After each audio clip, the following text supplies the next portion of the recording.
You ready? Yes. My dad left when I was 5. So I had this extraordinary mom. She's an educator, second grade teacher, really enforced education. Didn't believe the fetus was developed until after graduate school.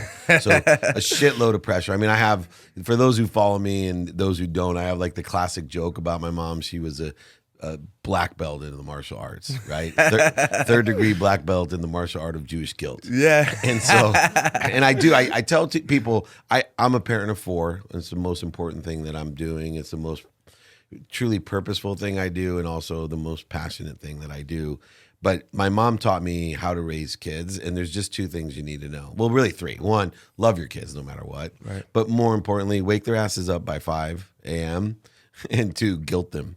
You never have to hit them. Yeah. Just use guilt, man. Yeah. I was so afraid to make my mom, upset with me because Right. it would break her heart or whatever. The Right. guilt was extraordinary. But my mom set a great example.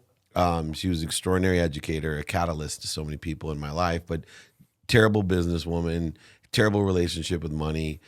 She lacked a lot of self-worth. My dad was emotionally abusive to her, so a little bit shattered. But my mom worked 2 jobs. She packed our dinners in a station wagon. She filled up turnstiles with greeting cards at 7-Eleven at night and would have us study and teach each other. But, I was super happy.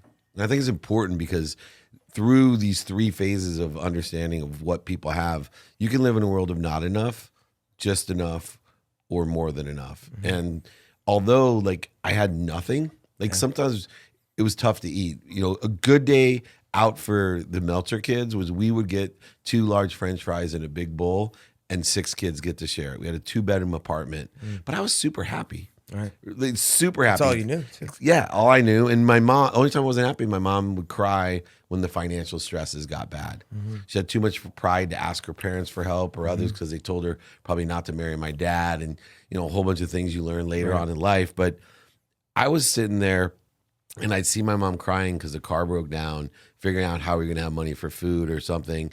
And while my siblings took the position that to make my mom happy, I'm going to get straight A's and memorize Latin or whatever the hell my siblings all went to schools like Duke. So they're incredible academics. I sat there going, I'm just going to be rich. So my whole mindset, as I get older and understand how you're driven, that I must be what I can be. And I knew I could be rich and I must be it. And so my whole life was driven to this idea that money was going to buy me happiness that I'd never had. Right. I looked up on the hill and the kids who had doctors and lawyers as parents and big cars and big houses, I was inferior to them. Like I felt a chip on my shoulder, like, dude, you're not better than me. And you know how kids are, they're mean. Yeah. And they did try to, even my brother-in-law who grew up here in Beverly Hills, even when I was in college, I felt, and it was me, not him. Right. I felt like he thought he was better than me. Yeah. Right. And I thought everyone thought that had money, thought they were better than me. I used to say, you were born on third base and think you hit a home run. I'll show you. And initially I thought I'd be an athlete like you. My quantum memory or my DNA wasn't working with me as well. But I did play football in college. Once I got ran over by Christian Okoye, I realized my mom's favorite saying was going to held true: doctor, lawyer, or failure. So I immediately wanted to be a doctor.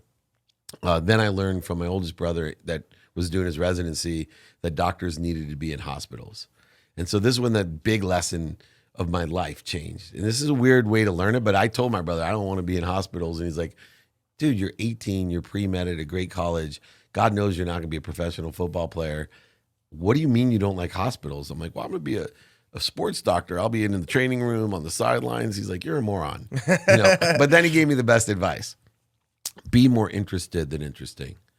He said, David, he goes, I'm well trained. I'm a doctor. I want you to, in college, be educated. I want you to be interested. Start asking questions. Don't just say, I want to be a doctor because I'm going to make a lot of money. Find out what being a doctor's like. Go find someone that's a doctor and ask them what it's really like. So I immediately changed to be a lawyer because I hate hospitals. Here's where it got cool for me. Another great lesson. I'm very rare because I stuck to my guns about being rich. Like I truly believed that money was going to buy me happiness and love. And I literally got engaged when I was in law school because she was rich. Wow. Like literally. I mean, I was driven by this money idea. I don't usually admit that, but it's true. And then the Jaeger will start Jaeger, talking for you. The truth serum. I want my tap back. Anyway, so then, but I reverse engineered where I went to law school to be rich. Most kids wouldn't do this, but I took my brother's advice to heart. So I did the research back then, and there was no internet. I did the research, what graduate job out of law school pays the most, and it was an oil and gas litigator. Then I did my research to find out what law school had the most graduates working for the big oil companies like Shell and Chevron and those, Smart, man. and how much they'd make. I found out that Tulane University, which was a top 20 law school, I was one of the 40 top 20s.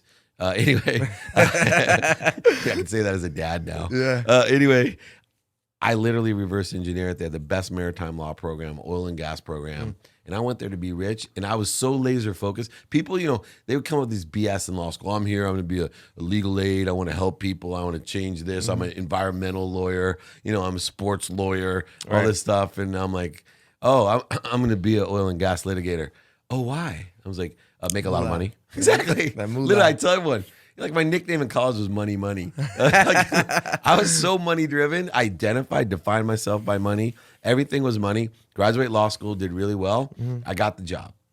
Oil and gas litigator. But I also applied from one of my professors in Greece, oil and gas guy, who said, you'd be a really good sales guy for this legal publisher. They make a shitload of money, and they're coming out with this new thing on the internet. Right? Legal research on the internet. What year was this? 92. So it was .edu type of internet. Yeah. Carrying around an XD computer with a monochrome screen internet. Wow. So I literally, another great piece of advice. My mom, my hero, my guide, I asked her, what should I do? Because I said, Mom, I want to be rich. I want to buy you a house and a car. That's my dream. I don't really give a shit about myself, but I'm going to buy you a house and a car. And all these idiot brothers and sisters of mine, they can go to Harvard, Penn, Columbia, or Duke even, but they're not going to buy you a house and a car.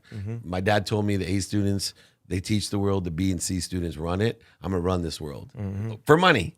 So I go ahead and ask her, should I take the internet job or should I take the legal job? And without blinking, she's like, you got to be a real lawyer. And she literally said, Dave, the internet's a fad.